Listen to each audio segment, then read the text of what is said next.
Steering technique is arguably the highest leverage skill in sim racing, and I'm willing to bet that you're doing it completely wrong. Let me show you what I mean. Take two drivers entering the same corner at the exact same speed. The first one uses smooth, measured inputs, while the second one makes jerky, tense movement. Now, the first driver feels every subtle change in grip, adjusts naturally, and carries optimal speed through the apex. The second driver fights the car constantly, never quite sure what the tires are doing, and exits slower despite identical entry speed. Same corner, same speed, but completely different result. And the difference isn't bravery or car setup, it's simply how they hold the wheel. But here's what most people miss about steering. You brake hard maybe 10 times per lap, right? But you steer continuously, making hundreds of micro adjustments every single lap. So every improvement to your steering technique multiplies across every corner, every session, and every race. For those of you new here wondering where this stuff is coming from, I'm Jimmy Grills, a top 2%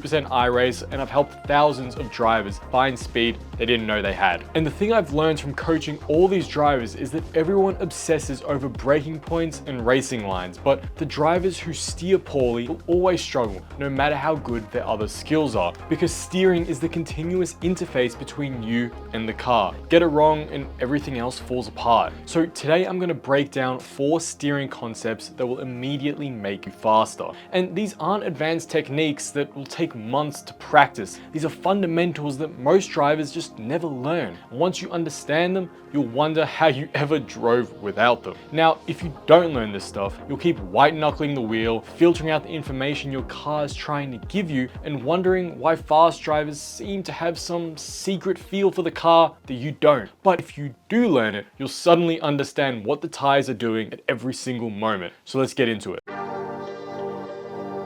Alright, concept number 1 is what I call the egg holding grip. Here's the rule. Hold the steering wheel like you're holding a raw egg. Firm enough to control it, but light enough not to crush it. Now, I know that sounds almost too simple, but here's why it matters so much. Most drivers grip way too tightly, and we call that the death grip. And that death grip is actually killing your performance in 3 distinct ways. First, it filters out force feedback information. See, your wheel is constantly transmitting data about grip levels, tire slip, and service conditions, but a tight grip masks all of that. It's like trying to feel Braille while wearing gloves. The information, it exists, but your interface is blocking it. Second, tight grip creates tension that travels up your arms to your shoulders and back, and this tension reduces your precision while accelerating fatigue. Within minutes, you're fighting accumulated muscle strain instead of actually racing the car. And third, and this is the big one, tense muscles don't move smoothly. They make jerky inputs, so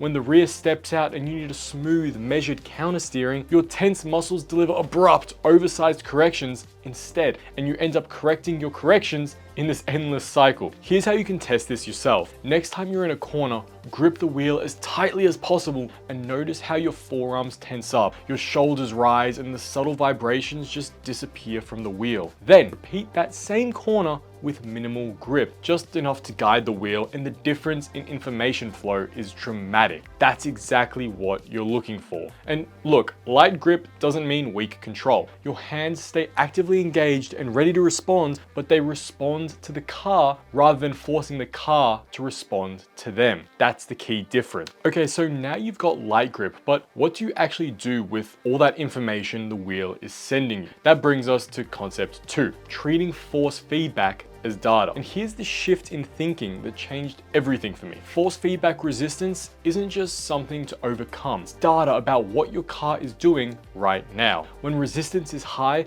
your tires are gripping well. When resistance suddenly lightens, your tires are beginning to slip. And this is real-time information telling you exactly what's happening at the contact patch, if you're actually paying attention to it. Let me break down what to feel for. Under braking, the wheel will naturally want to center itself, and we call this auto centering, and it's incredibly useful information. With light grip, you feel this centering force actively working. The wheel doesn't just sit in your hands, it pulls gently towards neutral, and that pulling confirms several things at once. Front tires are gripping, weight transfer is progressing normally, and the car is stable. Here's the thing. If that centering feels weak or absent, something is wrong. Maybe you're not braking hard enough to transfer weight forward. Maybe the brake bias is off. The absence of expected centering force is diagnostic information you can actually used. Now, here's where this gets really useful. A sudden lightening of resistance mid-corner, that's the beginning understeer. The front tires have exceeded their grip thresholds, and here's the key. The warning typically arrives 2/10 or so before the car visibly starts washing wide. That's enough time to reduce your steering angle or add a touch of brake, but only if you're actually feeling for it. If you're death gripping the wheel, that signal gets completely lost in muscle tension. The way to build your force feedback literacy is to do it systematically. Focus on your correlation per session. Say the relationship between force feedback lightening and understeer onset. Drive multiple laps, noting when the wheel lightens and what happens immediately after. This kind of deliberate practice transforms vague sensations into precise, useful information. Alright, so you've got light grip and you're reading the force feedback data, but here's where most drivers still mess it up. They understand the feel, but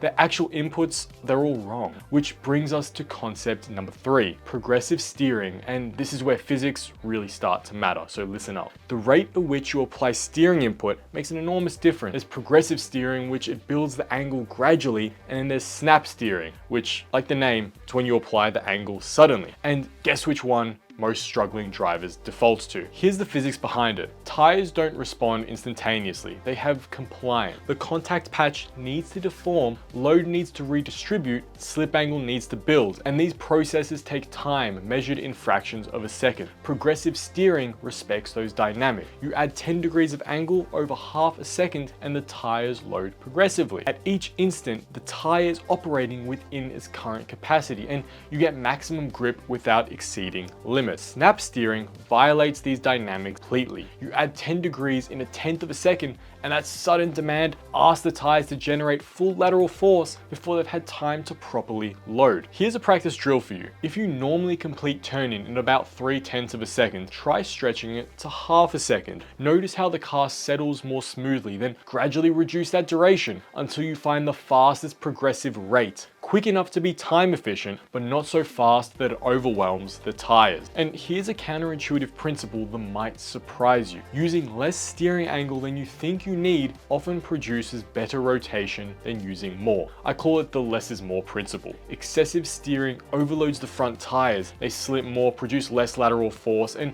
the car actually turns less despite more wheel angle. So experiment with less steering than your instincts suggest. You'll often find the car rotates better with smaller inputs. Okay, at this point you might be thinking, Jimmy, how do I actually know if I'm doing this right? That's a great question, and that's what concept 4 is all about. Concept 4 is what I call the light grip test, and this is your verification tool. In fast corners like a long sweeper, deliberately use very light grip, like barely holding the wheel. If you can navigate the corner with minimal grip pressure, your technique is working. The car is balanced, your line is efficient, your inputs are smooth. Light grip confirms all these elements are working in harmony. But if the wheel feels like it's being torn from your hands or you need to constantly fight to maintain that line, something is wrong and you need to diagnose it. And here's how to figure out exactly what's going on. First, check your entry speed. Are you coming into the corner too fast for the line that you've chosen? Second, examine the turn-in. Was it too abrupt, unsettling the car before you even got to the mid-corner?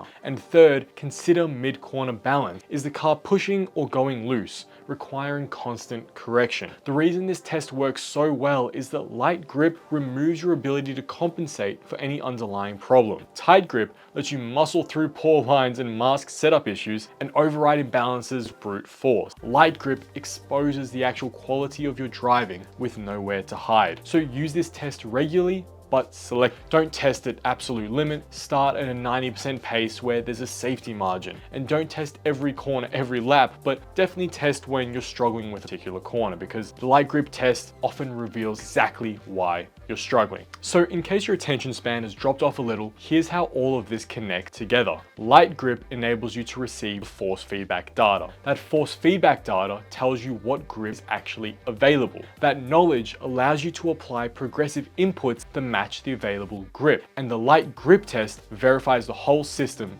is working correctly. Each element supports the other. Remove one and the entire system breaks down. And this is why some drivers seem to have this magical car feel that you just don't have. They're not more talented than you. They've just built this feedback loop where the car tells them what to do and they do exactly that. No fighting, no guessing, just a continuous conversation between driver and machine. Now, if you want to go deeper on this stuff, and I mean really master car control from the fundamentals up, I cover all of this and way more in my book, Precision Racing. We break down every element of high performance driving, from weight transfer, dynamics to advanced techniques that build directly on everything we talked about today. So the link's in the description if you want to check it out. But here's the thing I really want you to take away from this video. The fastest drivers aren't fighting their cars. They're having a conversation with light grip, read the feedback, and respond progressively. Master that dialogue and you'll find speed you didn't know existed.